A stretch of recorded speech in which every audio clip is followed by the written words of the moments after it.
Pero masarap tong talong na to guys. Ito yung madalas namin niluluto noon sa probinsya. Ayan. Ganito lang, talong lang siya at saka adobohin mo lang siya, no? So takpan natin hanggang maluto siya mamaya, no? Hanggang mag-itim na talaga siya, yung brown na, yung talagang lutong-luto na talaga siya, no? Yung iba nito nilaluan ng giniling. Pero sa akin wala na. Ito diretso na to. Adobong talong. Takpan muna natin.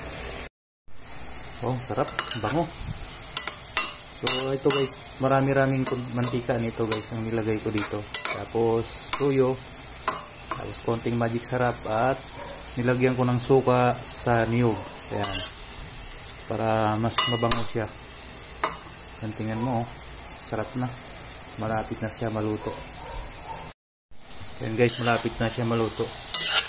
So pag magluto kayo nito guys, huwag yung lagyan ng tubig.